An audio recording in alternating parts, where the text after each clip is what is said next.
So we're going to talk about many things. I actually don't know what we're talking about, but we're just going to let it roll. Raeanne knows what we're going to talk about. It's all inside our head. Yeah, there's a lot in here. Yeah. We got to just But pull wait, it out. why do you get earphones? How come we don't get earphones? I'm getting the feedback, making sure that we're still getting audio. Oh, okay. I just wanted to feel cool. Are you mad because Joe's always like, put your headphones on? You can't. Yeah, I wanted to feel like I was on the Joe Rogan show. Well, You know, we promise we'll be far from that. I'll go get my headphones. I'm just kidding. No, I got things to do. Okay, what time do we need to get you out of here by? It's fine. Okay. Probably like an hour. Take it away, Zach. All right. So me and Elvis are here. We're going to interview Raeanne, all HDF team members. So let's start with Raeanne's journey. Like, what got you into fitness? Like, what was were you always into fitness as a teenager or younger person? Well, let's see. As a teenager, I played basketball. I was obsessed with it, so I played all the time. But that doesn't really count because I didn't really hone into like what I was actually doing to stay fit. I just did whatever they told me to do and ate like crap and didn't care. So it wasn't until I actually started doing Pilates that I really decided to do something. Like I would start running. I had started running at that point and had done a half marathon, and then I went to Pilates one day, and then kind of got obsessed after that. You say a marathon? I ran a half marathon, yeah. Nice. So I ran a half marathon. I've done a couple road Ragnars so far, but I haven't also ran consistently for any amount of time. Yeah, you're the person that first told me about Ragnar's. I still haven't done one, but You still need to. Hopeful. Yeah, I still need to do a trail one. So do you notice your life has like kind of gone for the better since you've gotten into? Oh. Do you feel less stressed and things like that? Oh yeah, for sure. Like I have way less time to do dumb things because I'm staying consistently working out, teaching, making sure you're finding the time to make your class, teach your class, and then probably within like the last like year and a half have I honed back into taking care of myself and actually making time for myself to work out and lifting with my sister and making sure that I've always done hiking, I've always done running off and on, but really making sure that I'm doing it for me and putting time aside in my life to make that a priority. So me and Elvis were recently talking about that, about how you kind of lose, you're not like so focused on yourself when you first start, and he had a similar experience where like his fitness fell off when he first started, and then you come back to it eventually. And I think too, like having taught Pilates for I don't even know how many years now, like 8 years maybe.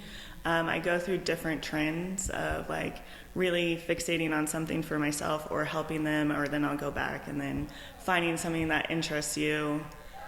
You do it for a while until you get bored, and then kind of wander off and then find something else interesting to teach. And you like staying up on your fitness and stuff, it flows into your classes. Like I think you were kind of saying, you learn new things, you do new things yourself, and it goes into it. Yeah, so in my other workouts that I have done, I like will read up and nerd out on, why am I doing this, or what's the benefit of that, and then I find a way to incorporate it in my class and teach others like the knowledge of like, like we do these crazy hip stretches in my Pilates class that nobody likes. They're not fun, but they're really important, and I can feel the difference in myself when I do them. And if I could feel them, and I'm more on the active side, that the people that aren't doing anything else besides that class definitely are going to benefit from it. So, and then I tell you guys like, ask you guys questions, or like, I found this, like, what do you guys think about that? So I guess it's like sharing a wealth of information with each other. That's good. Yeah, definitely taking a lot of like kettlebell exercises from you. Yeah. What you got from somebody else, which like it's passed down a line. Yeah, like I got interested in it, so I like bought a program that was all specifically for kettlebells, and then so I learned a lot of different things, and then sucked Sienna into it, and then in turn was like, we did this, try this. Or even I was like, that one day you're like, I need a shoulder exercise. I was like, we're doing presses in this class. Yeah, so I like kettlebells. I think they're really fun. Yeah, different type of. It's not a barbell, not a weight. Just different things. Keep your mind stimulated. Yeah, and humble you because it's not that much weight. And you try to do something, you're like, oh, this is not easy. Well, that's all you have to do is like change the type of weight, and all of a sudden, like the shape of 40 pounds really differs. Oh, yeah. Like the difficulty, Yeah. Well, you talk a bit about what you put on last weekend. So last weekend I put on my first ever fundraising art show. It was a fundraiser To Write Love on Your Arms, which is a nonprofit that is nationwide that deals with mental health, and September was Suicide Prevention Month and Awareness, and October is Mental Health Awareness Month as well. So they do a big drive in September for National Suicide Prevention Day. So I jumped on board with that and reached out to a buddy of mine, and we threw together a art show of local artists that got to donate their art or just display their art. And then we got all the different resources that we have here in Ridgecrest for mental health and different avenues that can steer you in the right direction and do a variety of different things. We had 6 of those people, and then we had musicians, and we had local restaurants donate food, and we raised over $3,400. Wow. That's incredible. Yeah. And are you thinking about doing something like that again? Yes. The desire for it, and I think the sense of community is really what I was going for. One, yes, I wanted to raise money for this foundation, but I wanted to give our small community a safe place to connect to other people about the fact that we were all supporting this foundation, so you know that you're there for a reason.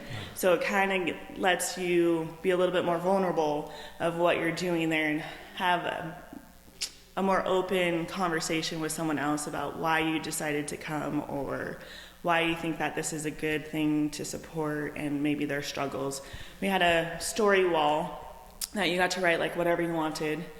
You could write like why you thought your day was better or why you are supporting this cause. So we got some interesting stories there, and we had people write poems about like their perspective on whole different things. One of them was about her experience dealing with a death that was a result of an OD.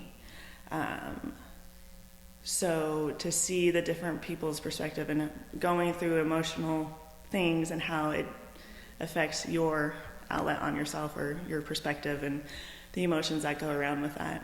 So that's, yeah. This is going to be a really big question. So like, but a kind of a sad question. A lot of people that are questioning suicide, they feel like life is meaningless. Life is pointless, society's pointless, and to a certain extent, they're kind of right. But I mean, what do you think, like, the meaning of life is? What would you say to these people? Like, what's the point of continuing? Well, that's a really huge question. Damn you, Elvis. What would I say? I would totally disagree, and I think that everyone has, when you said that, life isn't worth living, whatever, I completely disagree. Like, you have an impact, like the butterfly effect, like your small impact on one person, that motion keeps creating more. So if you create goodness to the few people that are in your direct community, it grows from there and putting out that positiveness.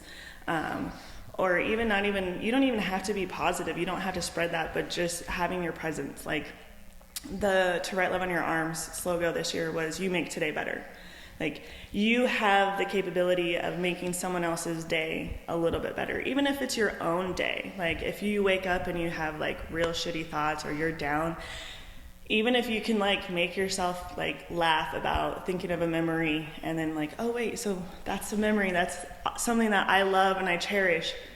I can create that again, and I can create new experiences for myself and the people around me, and that's something that you should be able to look forward to. Suicide rates are a lot higher in men than women, so I think my perspective might be a little bit different, because for me, being a mom, that gives you a different will to survive life, and a different importance of when you become a parent, that you have this little person that loves and trusts you like no other being ever will, and it's your job to create them to be productive adults in society and to be able to give something to someone else, if it's a person, if it's curing cancer, if it's creating art, if it's singing or being a comedian or being personal trainers and making an impact on someone's life. Like, that's what being a parent is about, is trying to set your kid up to succeed and become a better human. At least that's what I think being a parent is. So I think being a parent definitely does change it too. Just a role model in general, like whoever Yeah. that may, like parents Yeah. of course are going to be directly, but like Sheena, like that what we were talking about in the last podcast with her tree being so, the impact she's had on so many Yeah. lives, that but if you just have one impact on one life, Mm-hmm. like that's worth living.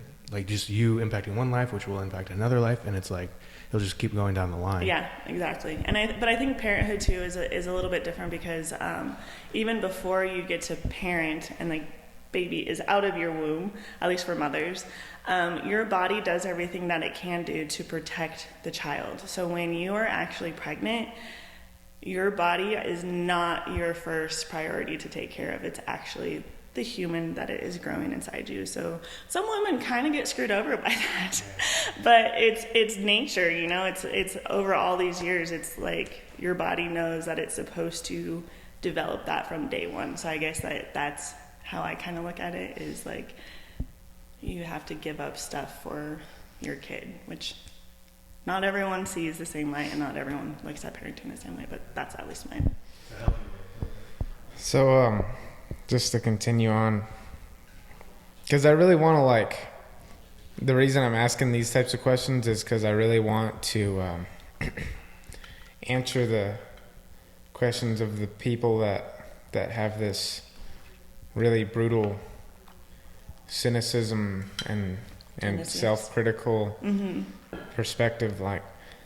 I guess, so you're kind of saying that the antidote to the meaningless and the vastness of life is relationship and having a good impact on the people in your relationships. But what do you say to the people that really are completely alone, that feel like there's nobody around that cares about them? Well, I mean, and that is something that I think is internalized in the person, because I mean, I've been in a room with 10 of my best friends and have felt super alone. I've been in a relationship where that person's supposed to have my back and I feel like nobody cares. I've been disappointed in my child, or be like, well, at this point in time, what am I doing? So I think that's mental health has a lot of different aspects, because you have just being down, and then you have the genetics behind it, and then you have the chemical makeup that, is still not understood by a lot of people. We're just barely scraping the very beginning of it. So I think that it kind of depends on how far in, because, in my family, I'm the loud, outgoing one. My sisters are a lot quieter than I am. They're a lot more internalized. And we can see the benefits of both because of conversations that I've had with both of them and us being different. And there's that part. Yeah, we're same parents, same upbringing, but we are all very different. So yeah, I think some of it is that our genetics are a little bit different. Our personalities are different. I think that some of that has to do with, all the studies of first, second, third child. I'm definitely a middle child. I'm definitely the one that's look at me, look at me. So I think that there's a lot of different aspects that go into that to think about that we don't really necessarily understand. But I think for someone that's being alone, you kind of have to internalize and focus on yourself and how you can make yourself feel better. And that really, when it comes down to it, your job as a human is to take care of yourself and get to know yourself. So developing that relationship with those different voices in your head without sounding crazy. Like, you know, like some days you wake up and you're like, today's a good day. Yeah, you're like feeling yourself and you're like, yeah. But then sometimes you wake up and you're like, fuck this. Like, I don't want to get out of bed. I have to go to work. I have to go work out. I have to talk to people. Like, that's what I'm saying about like those voices. Like, you have to like learn what they're teaching you. So I had gone through a really bad relationship and turned myself numb. Like 100% numb. Like to the extent that my sister gave me a black heart and said, you have no heart, you have no soul. Yeah, I would totally have agreed with her. I mean, I wore that black heart until it literally fell off me. And I took that as like I grew out of my black heart. But I was completely numb. I didn't feel happiness. I didn't feel pain. I didn't feel anger. Like, and Lily was really little. And I still had fun with her, but it wasn't like, I wasn't allowing myself to feel anything. So that is where I get my perspective on things, is like I had to tell myself, like one day I woke up and I was like, what the fuck are you doing? Like it just hit me like really hard. Like, this is not okay. You're not okay continuing to live like this. So I changed. I changed my life. You didn't feel like you were living life to the fullest, it sounds like. Like, that's the cheesy way of saying it. Yeah, or even living life at all. Like, I was just this empty person going through life, you know, like, I wasn't working out then. I ate fast food all the time, like, didn't have good sleeping patterns, didn't surround myself, wasn't necessarily allowed to surround myself with a whole bunch of different people because of the relationship that I was in, and just focusing on my kid. And she brought me joy, but not to the extent that I now know. So I was cheating myself and cheating her. And that's really what it came down to, is like, I said, like, what's wrong here? And a big factor was the person that I was with. So I left him very out of nowhere. No one saw it coming. I had been with him for a really long time, like 9 or 10 years, and just kind of went my own way. Didn't know what I was doing. That's where I wish at that early age of 22, I wish that I had been working out. I wish, like, you guys have a leg up on me. Like, you guys get the nutrition. You guys get, like, what it's like to feel good about yourself by working out. Going and seeing things. I didn't have any of that because I had her so young, and I was in this relationship so young that I had to like recreate who I was for her, because I realized that like I was so cynical and so turned off that I used to even tell her, you're not allowed to cry. There's no crying. We don't cry. And it took a lot of years. My mom used to tell me, you can't tell your child not to cry. I go, well, if she gets hurt, it's fine. She can, that's fine. She's hurt. It's like, but don't be sad. There's no reason to be sad. Because I myself didn't understand that the emotions that you feel are there to teach you something. That you acknowledge them, you understand why you're feeling down or happiness or sadness and all of that. And you decide what you want to do with it and what it should mean to you and what you can learn and go from there. So to me, I always say, like, the valleys make the peaks better, right? So your downs make you appreciate those highs so much more. So I think, like, if you were just always just happy and you didn't know what sadness is, you can't really appreciate your happiness quite as much. You don't cherish it till that much more. So it's like you can see the benefit of feeling sad or down or even angry. Like, you can appreciate your anger and what it's trying to teach you if you allow it. So that's like when you're mad at your boyfriend or girlfriend or family member and you're just like, why am I so mad about this? And if you take the time to reflect and you're like, oh, so I'm mad about them, dropping something, but it's really not that. It's that this X, Y, and Z has led me up, and that's just like the breaking point. So it's not this. So to me, my poor boyfriend now, I'll get mad at him about one thing, and then I come back and I'm like, oh, so it wasn't really that. It was like these 3 other things that had built up, and that was just like the breaking point. I'm like, so to me, I find myself going back and like really trying to look, because I care about him, I love him, and I don't want our relationship to suffer because I was cranky and I had a bad day.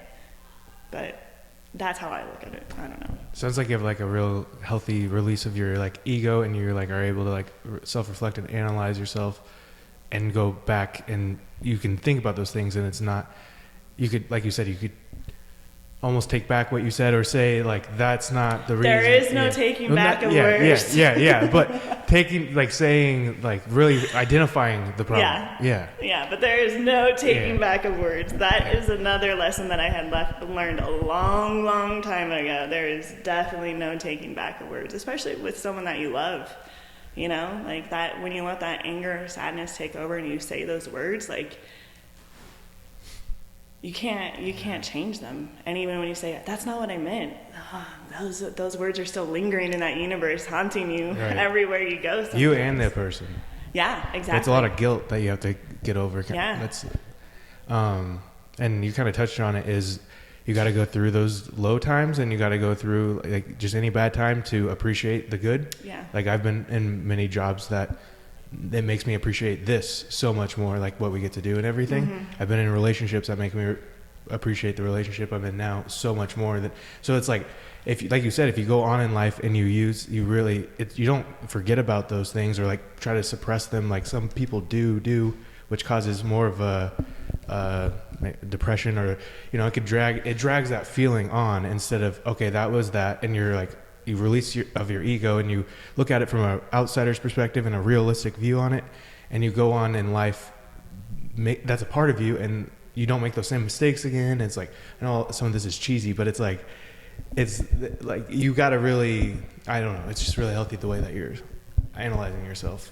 Well, and I think too, I still have an ego. If anyone in my life, if you talk to them, I'm still an asshole. I'm like 100% a smart ass, 100%. But at the time, but later.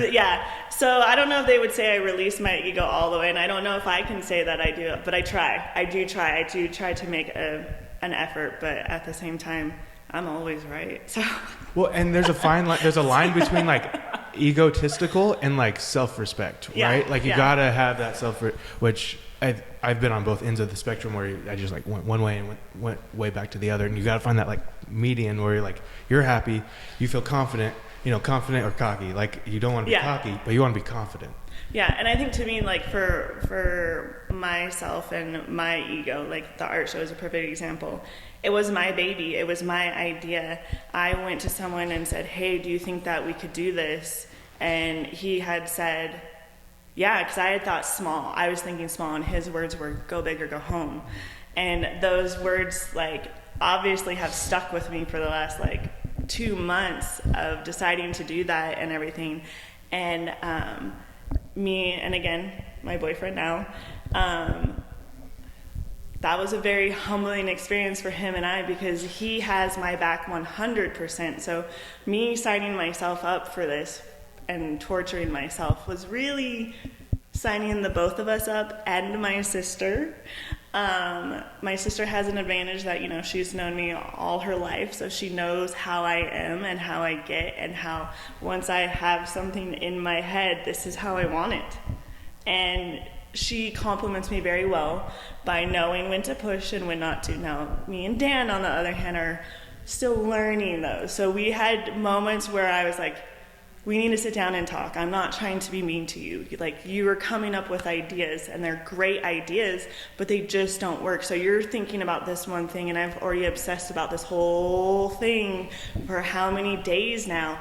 So your suggestion, I appreciate it. Keep coming with them, but my natural reaction, nope, that's not gonna work. Because in my head, I'm already he says one thing and I'm already 10 steps ahead of why it will or won't work. So I was hurting his feelings by not taking into consideration how I was saying it. So I had to step back and say, like, you know, I'm sorry. I understand what I'm doing to you. You are only trying to help me. But he's also very much like me in that aspect, where when he has an idea in his head of how it needs to be done, that's how it needs to be done. So once he had figured out, like, the building of the walls, it's so simple, but it's still time consuming, and we had 40 walls or something like that, so there was a lot to be done with it. And he had it all figured out, so I had to step back and say, okay, you know, so you have that, you have it, all that done. And we are so much alike that sometimes, even the day that we were setting up, I was like, someone else has to come help Dan. I can't, we're gonna murder each other. So, and I saw it too, because, you know, the stress of getting everything done in time frame. So, yeah, so. You hit the word that I was about to bring up, stress. And like, I was gonna say pressure makes diamonds, and it's great and all, but rightfully so. I know that was the weeks leading up to it were pretty stressful. Oh yeah, this weekend was probably the first weekend that I've actually feel relieved.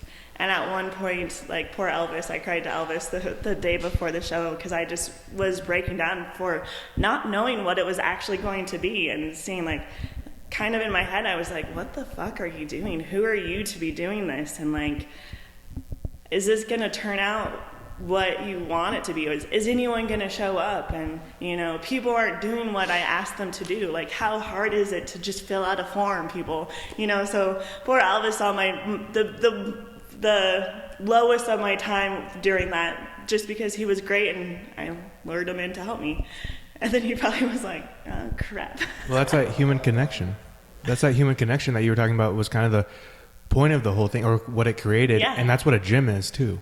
Exactly. Is a place where people are connected and with a similar goal or a similar direction they're trying to head in. Yeah, and I think Elvis is actually like probably a really good example of what I was looking to do, because I had told him, he was actually one of the first people, him and Daniel, like, hey, this is what I have going on, da-da-da-da. And Elvis did kind of keep pushing me to the side, which is fine. And no offense on your part. Sorry. But it wasn't until, like, it got closer and I started talking to him more about what it was and that he was there. And then it was like, once I was talking to him one-on-one and he saw what I was doing, it was like that spark had, like, lit up in his eyes, like, oh shit, this is what you're doing. At first, this is really it was more like this, to me, my perspective was like, oh, this is something I want to be part of. This is something that I get behind. I didn't really get it. I was like, wait, is this a real thing, or is this kind of, dude? But you know what? That day before and all that, it was actually like an amazing thing. Like, I'm glad that I got to help out, at least like the little bit that I did. You helped out so much. Really? So much. I did like small things, guys. I moved a trash can. I sweeped up a bit. But I don't know, man. It was just, to me, let me cry to you. That was huge. That was probably like the biggest part, was that you were there and I felt okay to cry, because I don't cry very often. I don't like crying. I cry over being mad or stressed mostly. So that meant a lot to me for you to be there for that. Well, anytime, man. You said that you cry over being mad or stressed. Sorry to interrupt. We could go back to that, but I noticed that's what a big thing with me is, like, most of the time I'm not crying over sadness. It's when I'm really mad and can't express it. Like, then it turns, within seconds or minutes, it turns into sadness. Yeah. It's like not being able, I think that's the whole thing. Is it because you're mad because you've elevated your sadness to a madness and then you express it and then you're like, oh shit? Or do you have, and I'm only saying this too because I do the same thing, is that when I cry, I'm almost mad at myself, where I feel disappointed in crying. So then in turn, it's like almost a shamefulness feeling for crying, like that I have a problem of feeling weak. Yes. So to me, crying was a weakness for a long time to me, where I've been told by other females that I'm more like a male when it comes to how I cry or try not to cry. Yeah. That it's taken me more time to learn that it's acceptable to cry. Right. Because I think boys have it worse. Like, you guys aren't supposed to. You guys are manly men, and manly men don't cry, which I don't agree with at all. I actually think that any man that can cry is probably so much stronger than a man that holds it back. Well, that's the thing that I was going to say, is that the connection and everything, and being around like-minded people, and understanding that you have to, like, not expressing those emotions is what maybe drives people deeper into a hole, because they're not releasing of emotions and expressing anything. And I wonder what the statistics are. You might know some, or not to put you on the spot, but do males struggle with depression or whatnot more? Or, I mean, females may have a harder hormonal thing, or with kids. Depression, the statistics are higher for women, but the suicide rates are a lot higher for men. Okay. So, and I don't know, I was actually thinking about this last night, knowing that we were going to talk about it, that so there's more attempts by females on suicide, but men actually carry it out more. So I don't know if it's the method that they're choosing that is just more of a for sure going to happen, opposed to women. To me, it could be that women are reaching out for help by attempting suicide and not following through all the way to try to get more help that way. Like, that's their crying out, where men, I think, instead of their cries being before that, it's just like they decide and then it's done. Well, it's what you said, society's standard of what a man is doesn't allow them to, and then it's just, well, I'd rather just escape, because they have no escape, they have no expression, and it's the just. And then women and men have their own forms of suicide that are like higher, like, so like men are more likely to shoot themselves, I think. I don't know exactly what it is, but there's like 3 or 4 that men most likely do, and then women will be like the other ones, like, and I don't even want to say what they are because I don't feel confident in the answers of it, but I do know that there are different categories, so I think that might be part of it, and that's just my own perspective of looking at the statistics and my dealings with people in my life with depressions and everything like that. So well, what I was gonna say was different than what we were just talking about, so we could bring it back. We'll bring it back, I guess. It's kind of hard to bring it back from something like that, right? Isn't it? Yeah, well, I was just gonna say, man, it was for me, it was kind of inspiring to see, like, I could tell that, you were stressed and all that, and Dan was like a little bit stressed, and that you guys had like a little bit of friction. Oh yeah. But it was this really inspiring thing where I could tell there was like friction between you guys, but you were still working as a team. Like, you guys were such a good team. Like, Dan was working hard, you guys were communicating, like doing stuff for each other, and like people were just helping out. Steve was helping out. It was like, Steve's amazing. Steve saved my ass so much.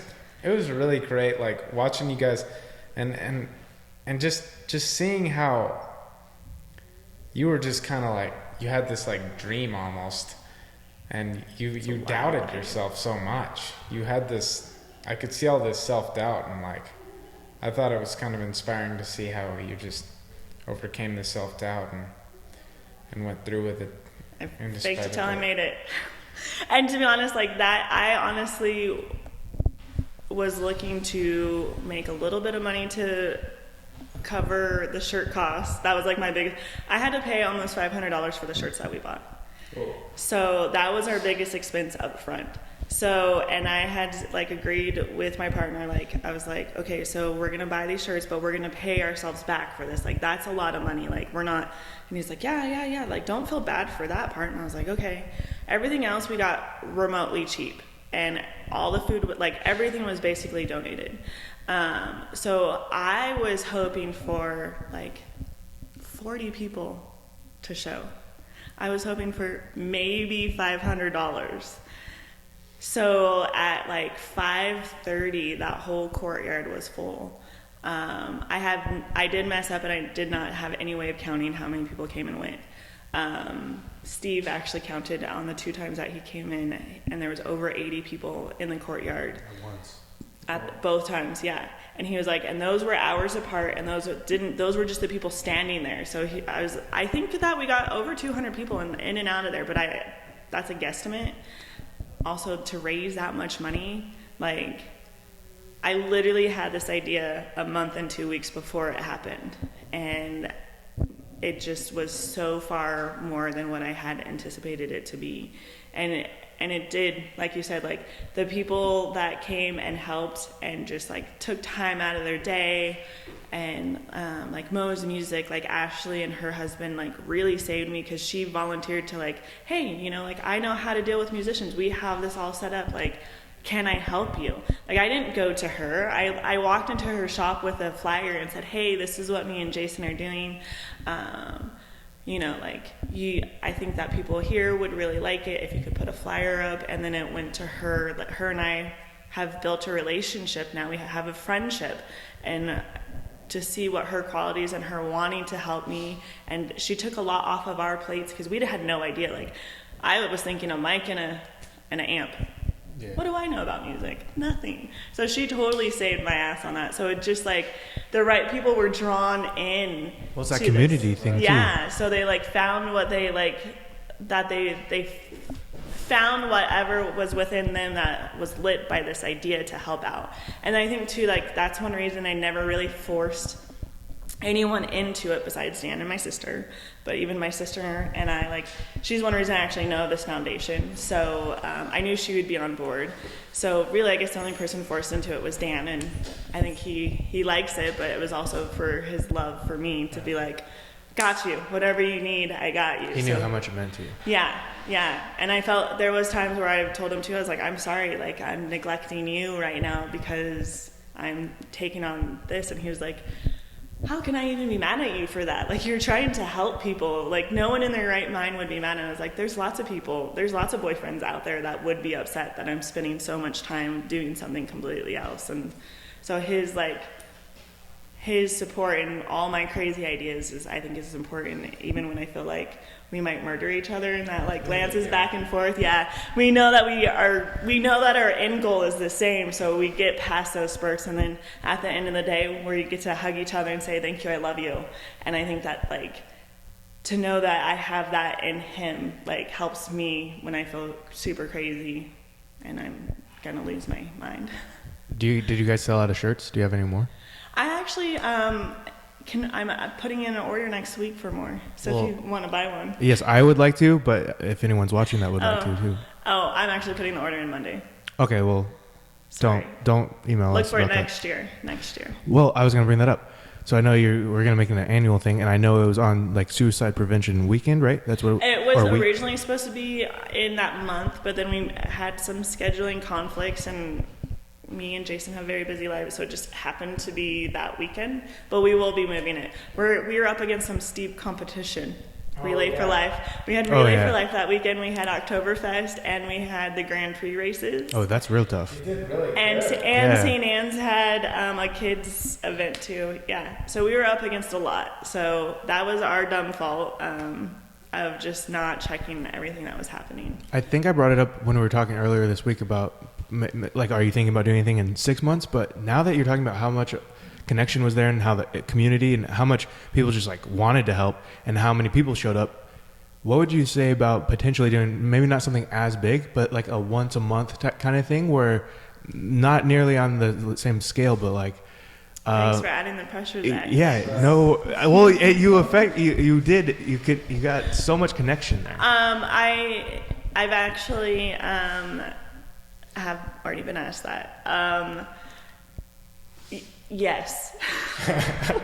You're thinking about it? Yes, I have some ideas brewing of what I could do, because I don't want to always do the same thing. Like, I can't do like every 3 months an art show, or at least to that extent.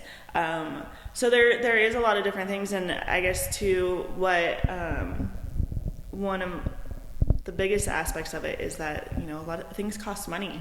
I'm not a rich person. I'm not a poor person, but like depending on what we can do is depending on how much money we can get or get spaces allotted for us or, you know, whatnot, because we were very fortunate. Me working in this building, like we were looking at a different place that someone was going to let us use for free because we realized, oh wait, we want to do something and we need space that costs money. Like, I was just fortunate enough to be walking up to upstairs, which I do 5 days a week. And I'm like, I'm an idiot. I have the best spot. This courtyard is here. beautiful. Yeah, it's so beautiful. And it's like you aren't in Ridgecrest, you know? It's No, exactly. Like, it looked completely different. We had done it up and everything like that. So we were. Yeah. Right, yeah. And the grass and the like, just the architecture and everything. Well, what do you think about like live music, for example? Just that, or like live music? You get somebody to play. You got Elvis over here, great classical musician. You got somebody playing some classic music with you teaching maybe like a free 30-minute yoga class. You know. If I taught yoga, maybe. Or Pilates. You know what I meant. Or you get one of the yoga teachers too, like Steve. Yeah. I'm sure Steve would love to do that. You know, like you guys, you could do 30 minutes of Pilates, 30 minutes of yoga, and with some live music going at the time, maybe live music after, and with the purpose of towards mental health, like towards that Pilates and yoga meditation. Like that's what the greatest. Yeah. No, that's a great idea, and I'm so open to. I honestly was so exhausted, and with like that day, I woke up at 5 o'clock and was out my door at 6:15, and that was with me saying, "Your eyes must stay closed until 6 o'clock. Do not open them. Do not get out of bed. You have a long day." So that day, I was up for 20 hours straight, and the day before, I was up for I don't even know, pretty close to the same thing. So I'm like recovering from my own I realized that I need to remember that it's important to take care of myself, because I also felt really sick that following week. My allergies were crazy and everything like that. So I had great timing of already having a concert scheduled to go out of town with. So just to kind of remove myself of thinking about everyone else and, okay, I'm going to go have fun and have a moment and have a good girls' weekend and kind of shut off everything else was definitely needed. So now I'm like, ideas are spinning and what I can do. So I'm definitely open to trying to do different things and see what people are looking for. I would love to have a support group of some sort. But again, who am I to lead a support group? I don't know. I got to do some research. You know, Google's my best friend. I look up a lot of things all day long and go down rabbit holes. So there's some things that I think that our community needs. And it is just really going to be a matter of what I think that I could afford to do for myself with my time and finding people to help facilitate some ideas that we have being thrown around, and now doing yoga and Pilates and, you know. And of course, I'm just saying words here, and you would have to execute on it. So I completely know what you mean. Like, yeah, it's time, and your immune system was ran down the next week, it sounds like. Yeah, so, but it's like, and I think too, like, this is with me having gone through different things and different stress levels, being able to recognize that, like, whoa, calm down. Like, you are doing this to yourself. Like, I went and I took off a day from the gym and went and got a massage. Nice. I actually called a doctor for my nose because my allergies I broke my nose 3 years ago, and it's not getting any worse. It's actually getting, or any better. It's actually getting a lot worse. So I'm like, maybe now's the time. I'm gonna get that checked out. See if I could breathe. If that's actually gonna help my body, it probably will, right? We all know it does. Deviated septum type thing, or? I fell hiking Mount Whitney. So how close to the top? It was on my way down. Don't worry. I summited. I went up the hard way and came down the easy way, and it wasn't anything cool. It was really dumb. I literally took a step, and the rock that I stepped on decided that it was done for. It was just going to crumble underneath my feet. So I just went face first into some nice pointy rocks. But luckily I had a baseball cap on. Baseball cap really saved my face. So just right here was broken, so just on the side. So I don't know, because you want to know what I did? I freaking stuck a tampon in it and kept hiking because it wouldn't stop bleeding. And luckily I was hiking with another female. So Perfect. If you guys go hiking, always bring a tampon. It might come in handy. Stops blood, holds it. Put that in your emergency kit. Yeah, seriously, it should be there. My dad usually doesn't go hiking alone, but the one time that I can remember he did, he was hiking Owens Peak. And it seems to always be on your way back down when you're tired, and you're probably like that whole statistic of how many car accidents happen close to home. Yep. When you're driving from city to city, it's because you get nonchalant, you get more relaxed. Yep. And he fell down rolled down a cliff, and he's at a tree. He rolled about 15, 20 feet, and if it wasn't for a tree, he probably would have kept rolling. So he smacked the tree. He was pretty torn up, but luckily But like that coming back, you got to stay aware, right? Yep. Right. I just have that face. Ugh. Well, he's seen my dad. He's not a small guy either. So Yeah. rolling down a hill is not nearly as No. agile looking. Eating shit is never fun, and I'm Yeah. very good at it. So, So you're graceful at eating shit? Or you're nope. ungra- Not graceful at all. It always ends really. I've broken ribs mountain biking. It was like my second time on a mountain bike, and I was with all my friends that mountain bike, and actually two guys that were teaching a mountain bike class.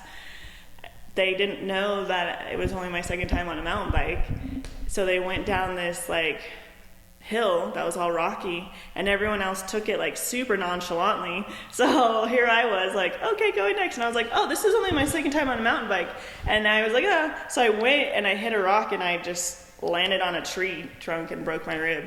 And then the guys came back and they're like, we forgot it was your second time on a bike. I'm so sorry. And I was like, you guys all look like you guys didn't even like bat an eye. So I thought I was in my own head like, it can't be that hard. Like they're all just doing it. Like, and they're like, oh no, there's total strategy to this. And I'm like, oh, now you tell me. So I learned a lot. I learned a whole bunch that day. Yeah, you can't look too much like a natural when you do anything, or people are gonna think, oh, Raeanne's, she's got No, it I'm handled. not a natural at anything. I have one of my best friends is a natural at literally everything she tries athletic. She's like a beast. She's super impressive. I don't have that. So for whatever reason, I just like didn't overthink it, because I had like wait a minute, maybe this will be hard. And I was like, nah, they're not even batting an eye, just go. And then I went for the tree limb on my ribs. So that was fun. Well, so what's it like having a broken rib? It's a lot of fun. I really recommend everyone does it. Just at least once, right? Just It's one of those just bucket lists. breathing is Yeah.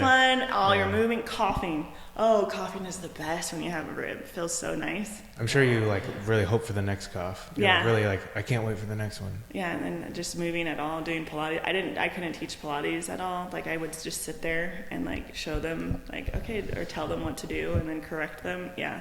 It was bad. It was a really bad time. I don't know how people do it and they continue to work out.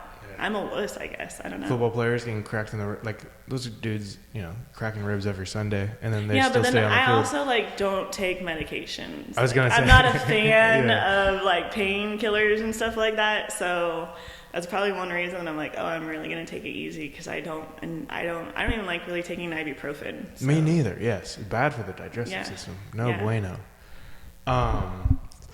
Yeah, that's like in football, opiates are a big deal. But I was watching a baseball game last night, and the guy comes limping off the field, looked like he like messed up his knee pretty bad, and of course he went out there within a few minutes of not being able to walk on it and looks completely fine. I'm like, what did they, what did they shoot him up with in his knee that was so?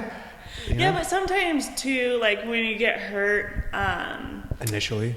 yeah, that your brain is freaking out because you don't know how hurt you are. You're waiting for the pain. And you're to like, hit. okay, so this initial pain, but what's that pain afterwards? So like, I've like rolled my ankle and been like, oh fuck, and I like stopped running. I've like completely stopped running and sat there and I was like, this is really bad. And then I'm like looking at it, I'm like, no, it's fine now. It just was like, no, just keep going. Or I've done it the opposite too, where I'm like, oh, it's fine. That's really not a big deal. And then I'm like, oh, no, I really need to pay attention to this. Your ankle is now swelling and is now bruised because you just pushed through it. So I think that also has a lot to do with it, especially like little kids. Like if you think about it, little kids' fears aren't as developed as ours. I think they're more like initial reactions. So like little They kids look at freak you out. for your reaction. Yeah, right? Yeah. So like they like freeze because they're like, what do I do? Because they don't know how to like read their bodies. I mean, does anyone really know how to read their bodies all that well? But like they're like, oh shit, Yeah, when the adult this is freaks bad. out. Yeah. And then like if you look at them like, dude, you're fine. And they're like, okay. dude, Yeah, you're right. or if like their mom's freaking out, they're like, No, don't do that. yeah. So I think kids learn a lot from that because their first reaction is like, stop, crap, is this good or bad? How hurt am I? Well, that's what we go to too, and that's I was just talking about that yesterday. Is when we get emotional, adults look like children because you're usually in control of your emotions and you don't express them as much. And then when you get emotional, when you're crying, when you're mad, when you're a temper tantrum is what you'll say to about an adult throwing a fit. throwing a fit. There's another word that's like calling him a child. And it's like the child comes out of you even when you're 30 years old, 24 years old. You know, that emotions look like a childish thing because you're not used to seeing somebody express them. Like it's not something, negative emotions. Like maybe I'm getting that wrong. You look like you're thinking. No, I completely agree. And I am actually wondering, is it because we're not taught of how to deal with our emotions? So you naturally revert to what you do know and your natural instincts of being a child. Because I think that could be one reason that's why we react the way we do. Because, you go to school and you're taught how to like read, right? All that fun jazz. But you're never taught like, so you're feeling anger right now. So this is anger. How should we healthfully express how to be angry? We use our words, or you could do this or this. No. You're like, oh, come on, suck it up. Let's go. Your math is due, or it's your homework. Finish it up. Whatever. We're never taught like how to communicate what we're feeling at any age. And now, even still, like if you want to, you have to find someone to do that. That's very hard to do, to find someone to be able to listen to you and express. Like, it could be a therapist, it could be a mentor, it could be a life coach, it could be a friend, but like you can't, like, no one says, oh, I don't know how to do this. Like, right. help me. Well, tell me what are good ways that I could do this. I don't know, you tell us. I don't know. I don't have an answer. It's that ego thing. It also depends on who you are and your ego and what your ego is allowing you to express or feel, or what hat you have on. And I say hat because depending on who you are around is depending on how you feel comfortable reacting. Like Elvis says, I always joke and say I'm an asshole, and I mean, and I was like, what? And I tell him he's so nice that I can't be a jerk to him because he's literally too nice. Yeah, put me around my family or my close friends and I'm like, dude, she's a real asshole. She's sarcastic, but like, I can't bring myself to be super sarcastic to Elvis because he's too damn nice to me that I can't. You, on the other hand, you've seen my sarcastic side. You're not as nice. You're not as nice. Oh, I'm okay. Wait, really? I think Zach's actually nicer than me. No. You're just way more honest. That's why you think you're not. You're just like really blunt. People really give me way too much credit. What do you say? He's like very blunt. Like, I feel like what Elvis says is exactly what's on his mind. Yeah, and he has a nice way of saying it where I say what's on my mind, and even if it's not nice, I still say it. It just vomits out of my mouth, like, blah. Well, we were running late for Sheena's podcast. What a shocker. Yeah, I know. Shock. I was trying to put away the mic stuff, and he just goes, man, you really suck at that, huh? You're really terrible at putting that stuff away, man. See, but I'm not on that level yet. Elvis isn't. I'm still new to Elvis's circle, so. The reason I said that, though, is because when I first initially let him borrow it, I was like, memorize how it's in there right now. It has to be put. I have a picture of it. Oh, you did? You should have taken a video of how to actually put it away. Maybe I should have given him. Anyway, I want to get into this because this is something I'll never understand. Well, I think I do understand it.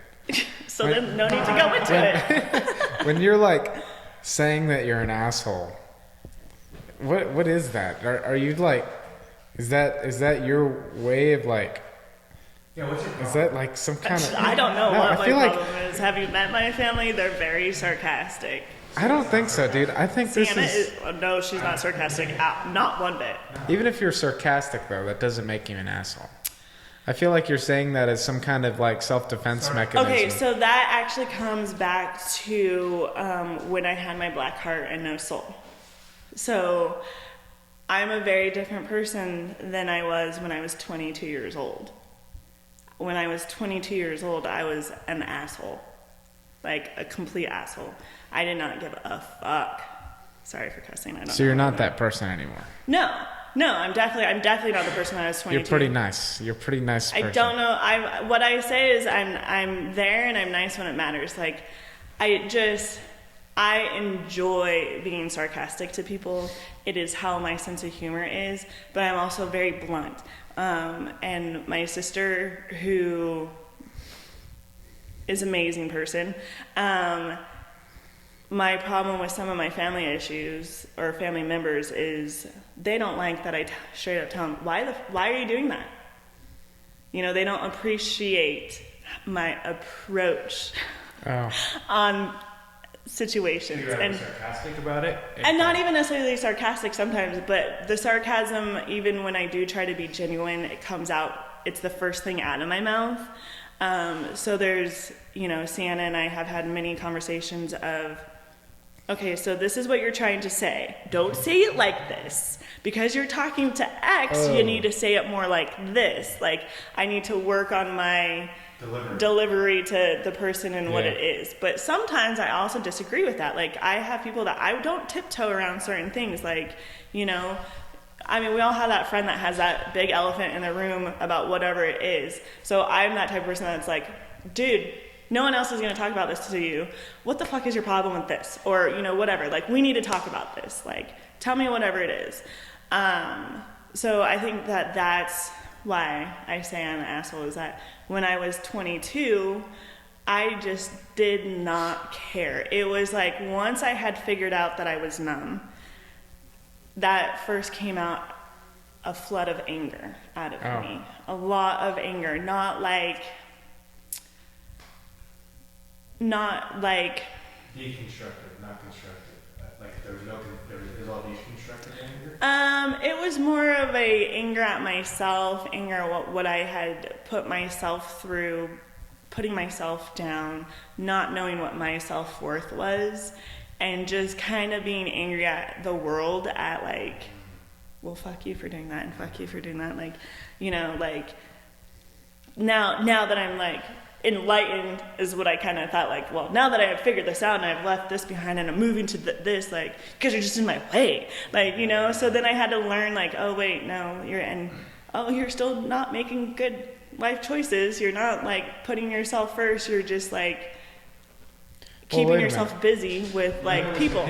Like even when you're doing better, you feel like sometimes we plateau and we're like, all right, I've arrived, but you never arrived. Like, you never officially arrived, but I instead of being in this relationship that I had been in, just found other things to keep myself occupied, but it wasn't healthy things that I didn't find until later. So that was like when I started going out all the time. Like I would go out on weekdays, I would go like drink, and I still, when I say that I drink, not to a level of like a lot of my friends, like I would go out on the weekend and I would drink one night or none. I'd be DD a lot of the times, but still just going out.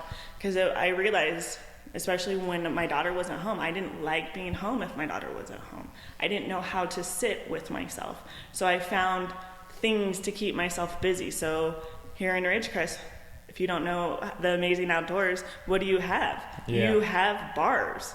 And you have the party scene, and you have all those people that are coming and going, and it's fun and exciting, like, let's go do this. And like, I was gone all the time, and when I would go out of town to go see my friends, we would go to bars and drink all night and stay up all night, and then during the day, like, do like one activity. Like, we would still I've always appreciated Mother Nature, but I didn't like this last weekend, perfect example. Yeah, we went out, we went to an amazing concert, had an amazing time. We went back to the hotel because now we're getting old. So we went right back to the hotel, and we didn't go out and we didn't do anything. And the next day we woke up and we did a hike. Now, if when I was 25, I would have slept until checkout and woke up hungover and dragged my ass to go get food or to eventually make it home. So, it was nice. Yeah, it was nice to not be hungover and still be able to go. And we hiked up, and then we're like, all right, well, we're feeling it, so we ran the whole way back down. That's cool. So it's like that definitely wasn't something that I would have been doing at 25. And I didn't even bring my hiking pack, because in my head mentally I was like, oh yeah, because we would always say we were going to do something outdoorsy, but we'd be too hungover, so I didn't bring anything. And I was like, well, that's my bad, because I didn't think we were actually going to hike. And my girlfriend was just like, you're dumb. I said we were doing this, and I was like, yeah, I forget, we're getting old. We passed those phases. Wait, okay, here's the question then. Because I think I've just dissected what I'm actually trying to ask. Because like when I see you call yourself an asshole, like I see through to something else, something deeper that's going on, and I haven't really been able to figure out what it was, and that's why I always question it.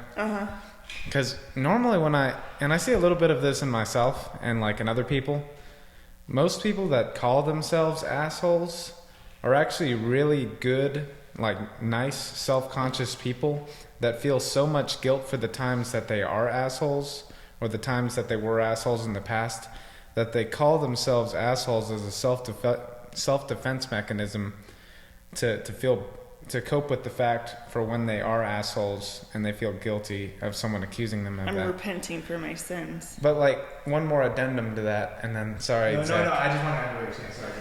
Yeah, no. I guess. Do you feel like this former self of yours, the Blackheart self, that era, that's like an avatar? Because you are not just your present self. You're a form of. You're a whole set of selves throughout time. Yep. And so that avatar is like something that you identify with, and maybe a little part of you thinks that avatar is sort of cool, like kind of a badass. And like, do you think 20 years from now you're gonna have this reflection of your 30-something-year-old self, kind of like come out in other ways that? I wouldn't ever use the word avatar. It's just me. It's still just me. It's just the development of me. And I actually have a tattoo that represents exactly what you're talking about.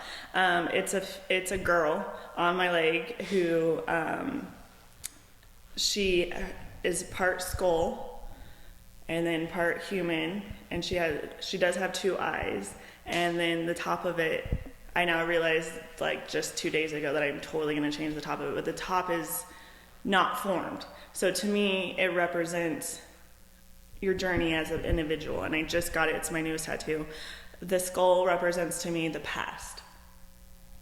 So it's only like the cheekbone and the jawline is the skull part.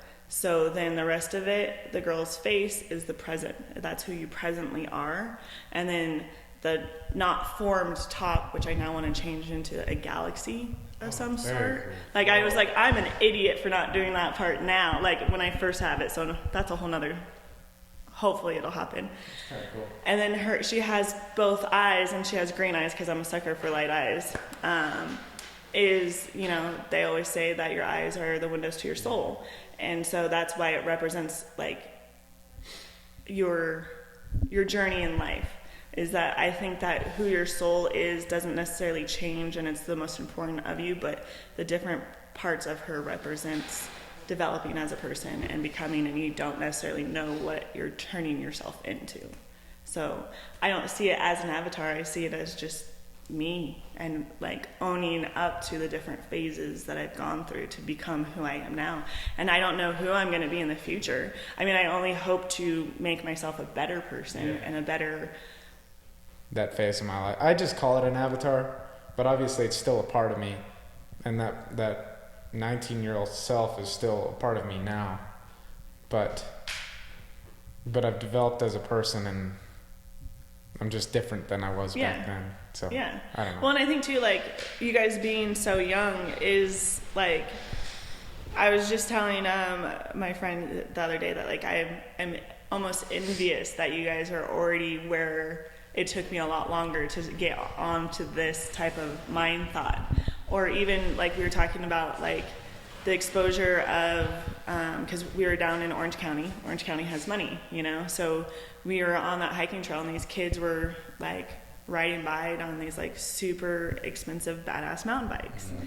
So we had talked about, growing up not necessarily having very much money, that we were limited to our exposure, and being in Ridgecrest limited even farther so to having those opportunities to try all these different things. But when you don't have money to pay for these experiences and lessons and being developed in sports and whatnot, like you find that as an adult, and you're like, damn, if only I had found that earlier, I could have been so much farther, which is not necessarily the right way to look at it, but it's like, oh, so if you're more mindful now at an earlier age, like you guys are just going to keep progressing and like find better things about yourself and what you guys find having self-worth and what's important to you. Like our discussion about casually dating and finding out what it is about people that you're willing to settle for and not willing to settle for. Like that's also a big one too, is just like you find these exposures and you find these different experiences and things in life that like, yeah, I want to keep that. And learning to say, I'm not interested in that, or I'm not interested in that person or what they're about. Like, I'm okay dropping that, you know, and moving forward. Like that's one thing that I've realized happens as you get older with friends, is that you find people that you can call like your family, and you're more willing to necessarily put up with the things that you wouldn't necessarily put up with other people, but you guys are going towards the right direction together. Like my real good group of friends, like it doesn't matter how often we talk or whatever, but just knowing that I have the support, I could call them and say, this is what I'm having a problem with. Like I feel comfortable with them knowing everything about my life. I'm not very good at faking what I'm feeling or my emotions or anything. Like I'm not someone that puts my whole life on social media, because I think that that's a whole nother thing.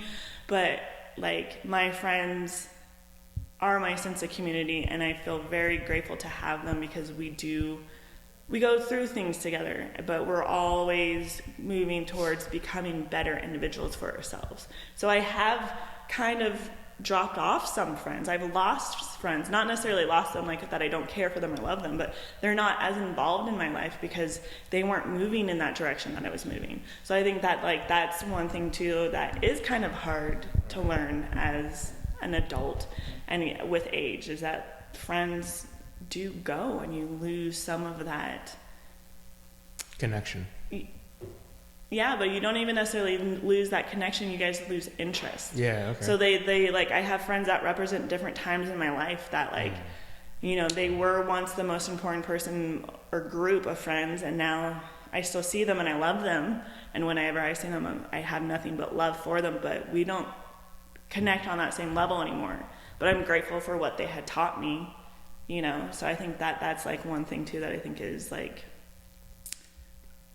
I guess that's also been something on my mind, because I've reflected on a few friends that I no longer keep in contact with because they decided to go down a path that I didn't want to go down, or they decided to stay still, and I'm progressing, and I'm like, that brings up time for that. Jumping back to the kids with more opportunities because of the money and everything than their experiences. I would say that's one end of it, but the other end of it would be, and maybe not the other end, but somewhere in the middle would be your experiences and everything, which may be more like a trust fund kid. A lot of times, some of the highest suicide rates, and I don't have any numbers to back this up, but I've read a few articles on it, like the highest suicide rates and the highest prescription antipsychotic type of medications are prescribed to kids. I can't remember the word they use, but it's wealthy, the well-off. They don't have purpose. They lack purpose, and they're able to do all these things in life, but it turns out... Or is it because they have the money to afford to get to them? There's that too. Yeah, that's a good point. Because that's a huge issue as well. But you've lived a life that maybe more... You could connect to a lot more people, where somebody that's lived these lavish lifestyles that they can only connect really to people that have lived... Like, I'm sure that some could connect to, you know, people more of down, even poverty, even down... But we live in this, I think we all live in this like kind of middle where I think we could connect to just either about, side. yeah.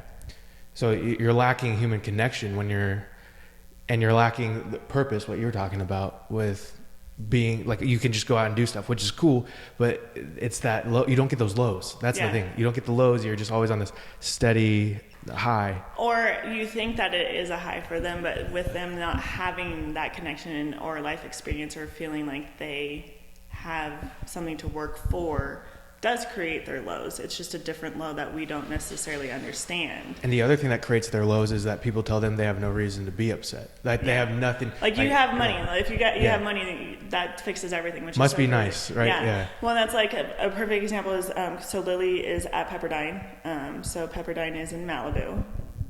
Ritzy, Private university. Yeah, private university. Ritzy. She's like, Mom, there was a Lamborghini parked in the road. Like, it was just on the side of the street. I would never park a Lamborghini there. And I had said, well, you also can't afford to have a Lamborghini. Right. Those people that have a Lamborghini, they could afford, and it's that insured. Ticket or so, tow. Yeah, like, if it gets hit, they're just going to get a brand new Lamborghini. because that's how it is. So your perspective of that car is very different than their perspective. Right. Like they may not appreciate what it is that you appreciate because you don't have, that wasn't handed to you. Right. You know, she's had to work for things. And I think that that's like for kids too, these generations coming up where everyone gets a participation ribbon. Oh, And yeah. everyone's supposed to be equal. I don't think that's actually doing anyone any good. No. Like, learn what it is to be rejected. Learn to have to work for what it is that you have. Understand that there's going to be someone better than you at things. At everything. At everything. Yeah. Like, you can't be the best at everything. Shit, I hope one day I'm good at one thing, that I'm a little bit better than someone else. Like, that, like, I feel like I'm a little bit better for my own selfish reasons. But, you know, like, I'm not the best at anything. Like, Dude, participation ribbons are nothing but a permanent reminder of your own failure. but that's not how the kids see it, because but kids these days now, they're trying to make it where everyone's equal. Well, no, I'm sorry. That's not how it goes. You're actually doing your kids no favors. You're actually Because you're getting hindering this them constant from thing understanding. again. You're not getting that low. You're not getting, oh man, we lost. It's Yeah. like, oh, we don't keep score. It doesn't matter. There's no score. We're all just having fun. You know what's what? the Screw point? it. Be competitive. Right. Just be I feel like competitive. it's the most un-American thing too. Like America is all about competition. Yeah. Until the last like decade or so, we're talking about kids sports. Now, like that's the line we draw where it's like, no, Kids they're aren't not ready. Yeah. They're not ready to handle that, which I think, and I grew up playing sports. Since I was like 5 years old, I had been in rec leagues, and I, you know, all through junior high and all through high school. That was actually like one of the hardest things, is not participating in sports like that. You know, and that, I think that's one reason that I never really understood what it was to work out, because I just went to basketball practice, ran my little heart out there, and even when I was tired, they kept you going. So I didn't have to do anything outside of that, you know. And in high school, we got to go lift, so I didn't think. I was just doing what they were telling me to do. Right. Didn't put any thought behind it, which I am jealous that Lily does. Like when she was going through soccer and she learned that, and me taking her to have personal training with Daniel, like You taught her that. I didn't teach her how to squat. No, you instilled it, and you gave her the opportunities.